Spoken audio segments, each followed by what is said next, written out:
So if you think before every phone call, before every time you're planning your day, and you think before you have any meeting, what do you think the first thing I ask of anyone when we sit down in a meeting is?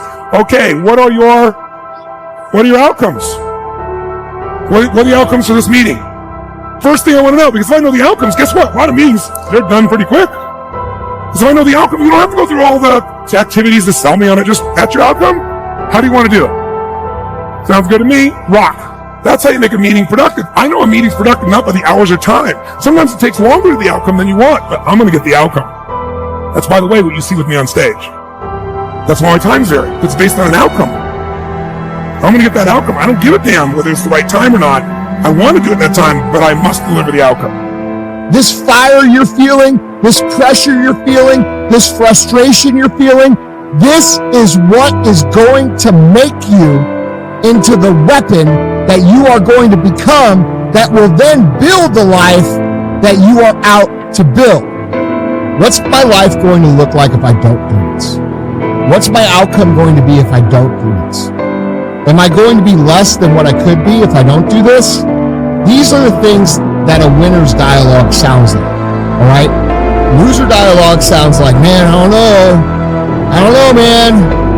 I don't want to lose what I got. You know, I got it pretty good, when in reality, you don't have it pretty good. You're scrounging, you're trying to make ends meet, you're doing a job that you fucking hate, all right? And you built this life that you're afraid of losing up as if it's extremely valuable.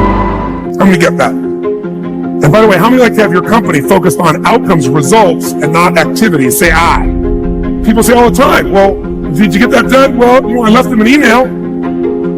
I left them a voicemail. I've sent them 3 emails. How many times you heard that? When that happens with me, I'm like, I don't show it. I just like, really? Wow, that's fascinating. We'll explain about our culture. It's about getting the result. So I can help you if you can't figure another way to do it, but there may be 12 other things we might want to do. Maybe they don't have the answer. Maybe somebody else can give us the answer. The outcome was to get this information, not to leave an email or 12 or 3 voicemails. That will not do any of us any good. How many follow? When in reality, the value is way down the road, 10, 15 years down the road, that you haven't built yet, and you're afraid to trade what you have for what you could have. And that's just not the way winners think about it. Winners think about it very simply. They see the end result, the 10 years, the 15 years down the road, and they say, fuck, I can't afford to not do that. I have to go all in on everything. I have to do everything I can to get to that point, because that point is so great that it makes this point feel like it's absolutely nothing. And really what I'm telling you guys is this: stop overvaluing your current situation. Stop thinking that you have it so good that you're afraid to take a risk. Because people that actually win, people that build great things, people that do great things, all the people you look up to and you say, fuck man, I wish I had what that guy had. The only real difference they have is the way they assess risk is completely different. Okay? You see it as what you have to lose, when the person who's going to achieve this, the people you look up to, they see the thing 10, 15 years as something that they can't afford to not go after. Lift the weights, sprint the hill, work on the project, get out of bed. Now, as an overall rule, I do not like procrastination. You need to get things done. But if you are going to rest, that is one thing that you should procrastinate on. That's the one thing I want you to put off until tomorrow.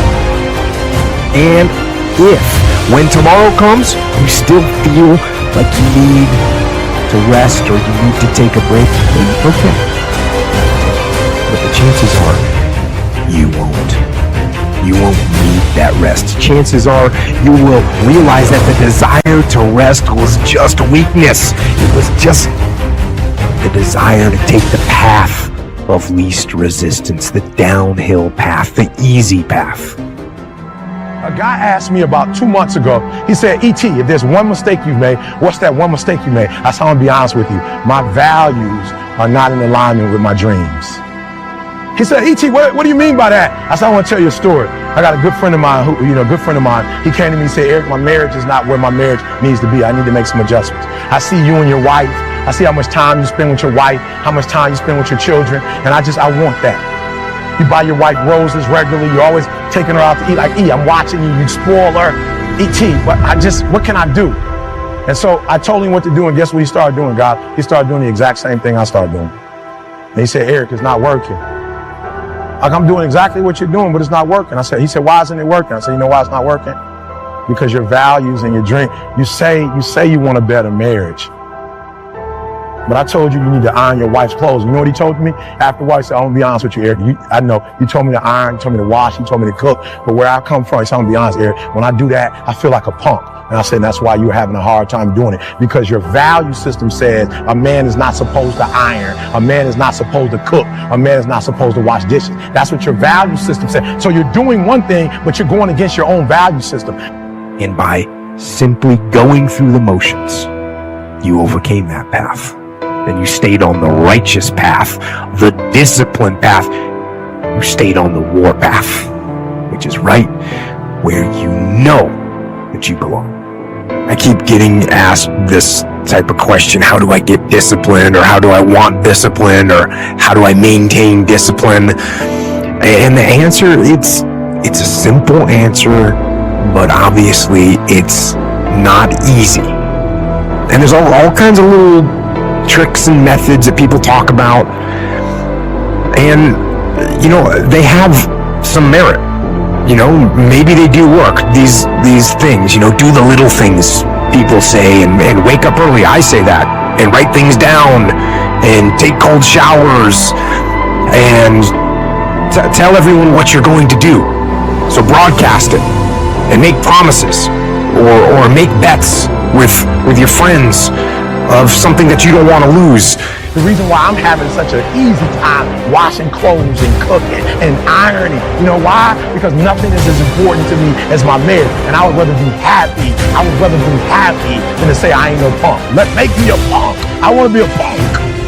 I realized that information changes situations. And so I'd rather buy a book than buy a house. Because if I buy a book, I can buy several homes. But if I buy a home and I don't have the right information, God's clear. Okay, I'm leaving you with this. This is crazy. Can I be honest with God? You could burn my house down and it wouldn't bother me. Well, how do I know? I had a home that a tornado tore down in Alabama. It didn't bother me. Why? Because we have the blueprints. And they can rebuild it. You can take all my money out the bank. I might hit me boom. If I would tell you my lineup of speaking and our audio book, what we're making every month, we'll be all right. I can make more money. If you take the knowledge out of my head and take the experiences that I have, I'm broke, I'm nothing.